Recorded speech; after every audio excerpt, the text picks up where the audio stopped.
It's the In Route, where friends of the show get a special segment with us. Want to be part of the action? Want to be the newest member of the In Crowd? Well, you know what to do. Hit us up, faderoutemail@gmail.com, or slide in our DMs on IG at FadeRoutePodcast, or drop us a line on X at FadeRouteDNZ, and you could be next.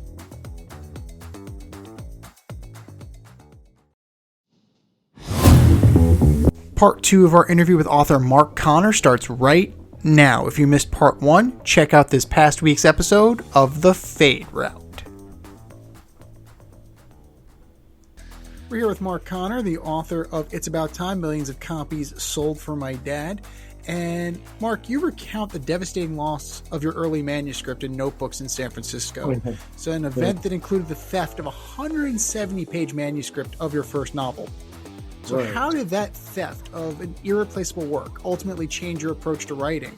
And how long did it take you to embrace the mentality that it was your responsibility now to rewrite that? Right. Okay, so it was part of the experience was in San Francisco where, because I met Lawrence Ferlinghetti, the author of A Coney Island of the Mind and the beat poet, and he had signed his book to me, his novel. That was really hard to find. That was out of print, and that was stolen also. So I was writing a letter to him, and I told him, I got to rewrite that myself and everything.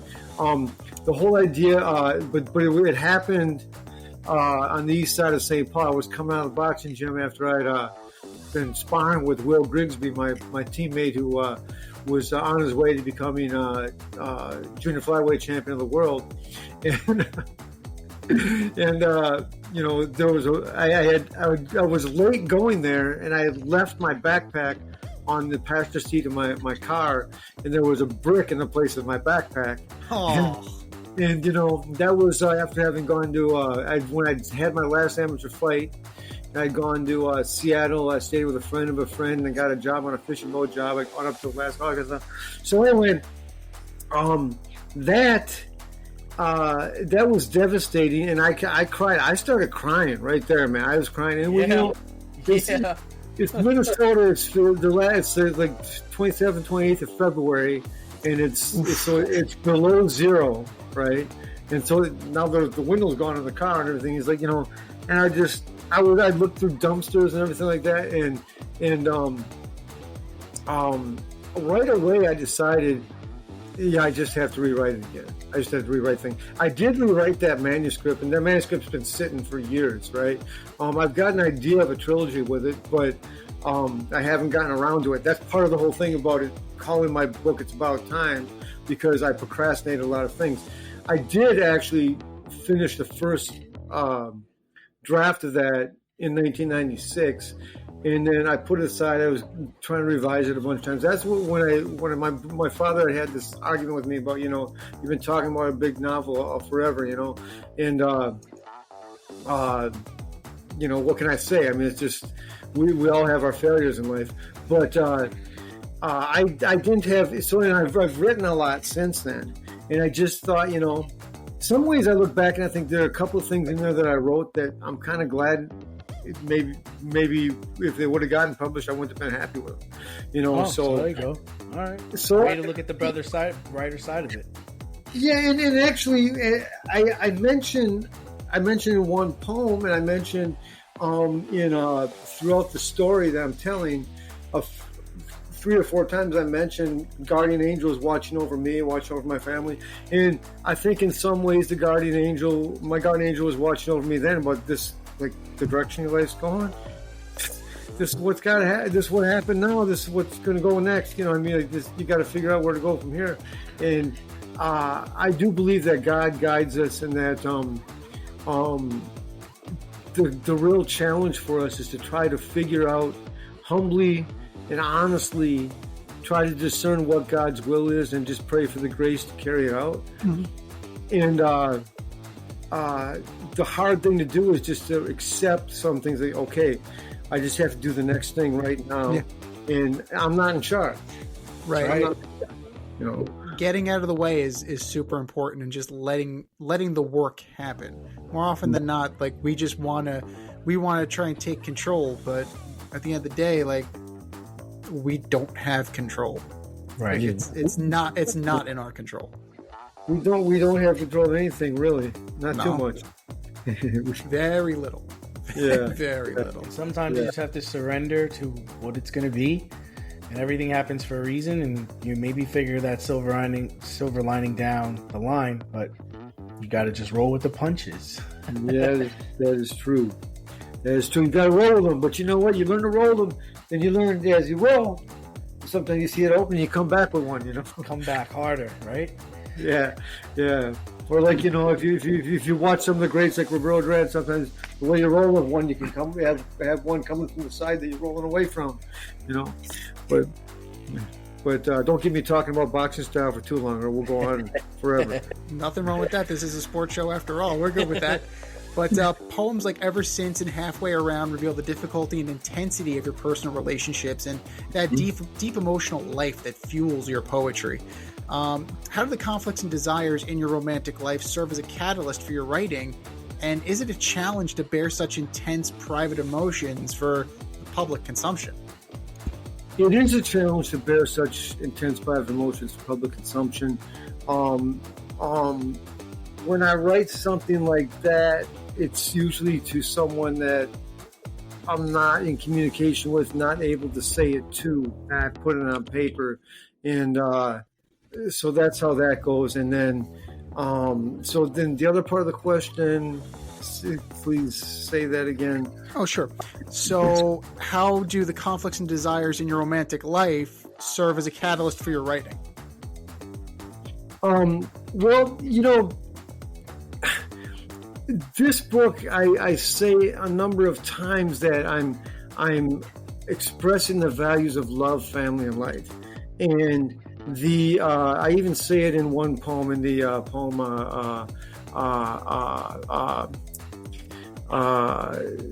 not halfway around, the Life So Simple. I say, your guardian angels already talked to mine. Together they've watched us share laughter and argue to the point of crying. They're sent by God, who really does exist and is not a tyrant or a terrorist. Rather, he is love, family, life. And I believe that's what God is. And in terms of those particular poems, I mean, I'm basically expressing to both of the women in question that this is really all I desired in my interaction with you. And honestly, if this kind of union with you isn't going to happen, what I wish for you is whatever is the will of God for you, because that's what's the best thing for anyone, right? And so that's what I'm getting at with those particular poems. But in terms of you gotta specify that question one more time. What's the motivation? So how is that conflict? How is that desire in that romantic life? Like, how is that inspiring your writing? Like, how is that fueling the fanning the flames, so to speak? Yeah, well, so the thing is, those particular poems are written to women who were quite a bit younger than I was. In my 40s, and they were in their 20s, and I had some good. Way to go, Mark! Proud of you. Well, here's the thing. So the thing is, just to be straight up honest about this, I actually made a recommitment to my Catholic faith, and as soon as I did that, in a few years, as soon as I did that, younger women just started appearing into my life. And so I'm not in the seduction mode because I'm recommitted to my Catholic faith. And it's kind of, it's just a strange thing because, my whole desire has always been to have family. And the best way to pursue that is not by being a seductive person, right? Right. Because you want to woo. I mean, I think it was the movie Dead Poets Society, where Robert Williams says to his Yes. he says to the students, he says the Boys Academy, he says, no, all those reasons you give for poetry aren't the reasons. The reason for poetry is to woo women, and it is, but it's not to woo women so that you can just, Right. so you can just rack up your trophies, Right. And so It's supposed to be so you can, eventually be monogamous, right? Have right, one right. partner. And the truth is that in contemporary American society, you have to get to a point where you're face to face in conversation where you can actually express, this is what my values are and everything. And that's not, most people think if you're not having sex after the third date, then you shouldn't be. You're right. Yeah. So there you go, man. It's a tightrope to walk, man. 100%. And you know what? In my own life, I found that when you're not looking, that's when things happen for you. Like when you're actively out of the way and you're not actively pursuing something, that is when you're confronted with it. And the hardest thing you can do, and this is your story resonates a lot with me, especially like your father, all of that. And it's a tale of vulnerability. Like, how are you like exposing yourself? You're bearing everything to try and find this level of intimacy. And that's really like something special. Yeah. Well, I was actually thinking about that over the last couple of weeks. I've gone to there's this place called the Demontreville Retreat Center, and it's a Jesuit retreat center just outside of St. Paul, and I've gone there the last 5 years, and it's a silent retreat, and I'm just kind of trying to figure out for the next year, what direction is God trying to send you. And at that time, I was thinking about this, and I'm thinking about this more the last couple of weeks. Is that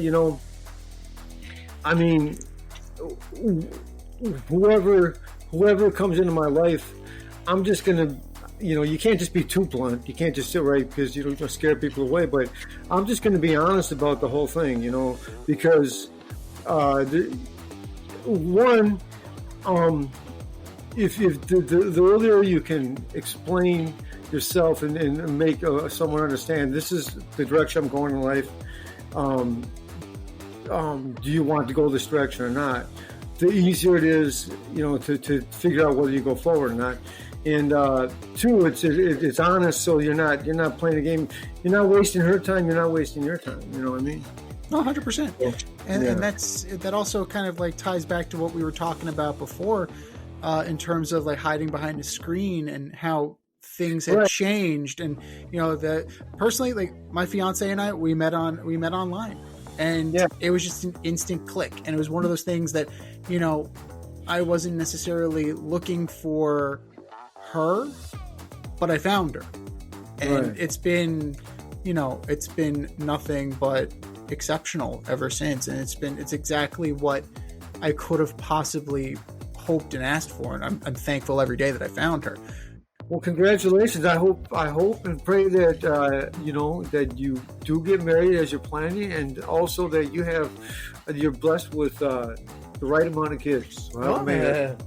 I already have 2 stepkids, not officially, but that's you have a nice little family plus a cat. So like, so we'll get you out of here on this one, Mark. The book blends memoir, personal reflection, and poetry, and it's unique. It is an absolutely unique manuscript. But why did you choose to structure the book by wrapping the stories and context around the poems you've written, and as opposed to presenting the poems as a simple collection of collected works? Yeah.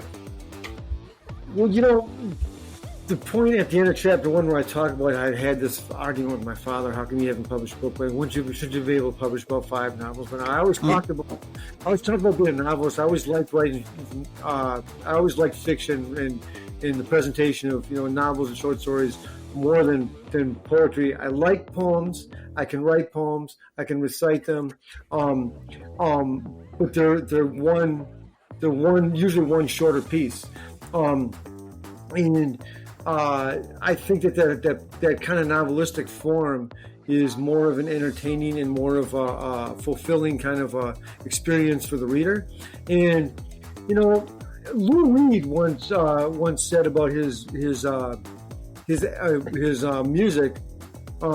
He said a record album should be consumed kind of like a novel. You should listen to it from beginning to end.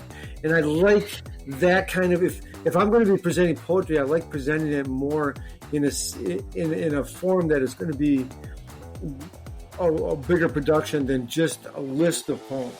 And the guy I mentioned, I keep mentioning this guy in interviews, and I guess he's lucky I mentioned him. But the two jacket quotes on the back are Danny Klecko and Dan Flynn. Dan Flynn published this book called, he's the first guy I showed the manuscript to, called Famous Minnesotans Past and Present. He's listed in the credits as my literary advisor. But Danny Klecko, I mentioned him in the book itself, in the story. The first three poems, I premiered them in 2019 at the downstairs in the Clown Lounge at a place called the Turf Club in St. Paul. And the thing is, he kept telling me, publish a chapbook, publish a book of poems. I said, no, I got this novel I want to publish. And so I was going to get a book published, and he's going to help me. And then, like I say, metaphorically, there was such a big snowstorm when the night I premiered it, you could say it got stuck in the snow because it went by the wayside. And then I wrote this book. When I decided I'm going to write this book, I said, I knew what I was going to write. I knew what the story was. And I'm just going to write, okay, here are these poems, and this is the story going with them. And so I'm writing kind of about what led up to writing that poem and so forth. I just like the way it goes. I visualize it as being, I kind of visualize it as if you could make it into a movie or anything like that. It's kind of the story of my life. So I figured it was kind of a more interesting way to present those poems, and the poems kind of enhance the story. So that was the decision to do it. That's what really led me to deciding to structure it this way. It's funny you mention that, because it does feel like song lyrics and liner notes, now that you mention it. Kind of like an old school 45, just having that, it's actually it's really cool. That's a pretty novel approach, no pun intended. Yeah, that's cool. Well, you know what, it's cool, man. It's cool. And then I added I was talking with a friend, who was, because originally I called it It's About Time, parentheses, my essay of poems, and it just wasn't right. And that Danny Klecko told me, you gotta lose the title, man. That doesn't work. You can't put that on a bookshelf, in a bookstore. There's no way to market it because it's too esoteric. Too many people, and a lot of people have books called It's About Time. So I was just thinking, and I was talking to my friend. I said, I'm going to call It's About Time. Millions of copies sold for that. And he's like, no, you can't do that. You can't do that. But watch me. Yeah, and the thing is, it's kind of a smart-ass way of saying it, but it also kind of, it's a subliminal thing. Like, hey, you look at it, like, did this sell millions of copies? Maybe I should look at it, But and it's also it's in that. I talk about the concept at one point in the book of amphiboles. It's an amphibole, a logical fallacy, meaning the ambiguity of the language. It means something. But then it could, in different contexts, it could mean one or two other things. So, because the other thing it could mean is, it's about time millions of copies sold for that. Meaning, yeah, man, it's about time, so we got to sell them, you know what I mean? Yeah. So it's kind of my sales pitch, really. I love it. Love it. So, it's one of the things I say to my students, what's the one thing we can't get back? And that's time. That is it. And it's to light a fire under them and give them that sense of urgency. But, it's also like, it's the long game. You play the long game as much as you are in the short game. So it's kind of... I hear that. Well, award-winning author, It's About Time, millions of copies sold for Dad. Mark Connor, thank you for joining us on the In Route. And where can our listeners find you? Where can they find your book? And what do you have coming up next? Okay. You can find the book. You can get it through two sources: Amazon, which is the most common source, and there's another platform called Lulu, Lulu. And you can get to both those platforms by going to boxersandwritersmagazine.com, which is all spelled out. It's a website that I have. And that's going to take you all either to Amazon or to Lulu, whichever one you decide to purchase it through. If you go now, it's still only $14.99. It's going to go up to $20. So over the next month, probably you might get the discount on it. So that's where you can get it. I did say I do have a website called boxersandwritersmagazine.com. Now, most of the stuff you'll find on there is old stuff. I haven't been putting a lot on there. I'm planning to put some more on there. Like I said, I had the interruption of my rhythm over the summer, but I do have a Substack that's called Irish Catholic Punch Drunk in St. Paul, and that's at Mark Connor IC punchdrunk.substack.com. And so those are the main things. And I got a regular Facebook page under my name, and I got a regular Instagram at Writing Boxer, but don't have a lot of professional stuff up on those. Okay. And awesome.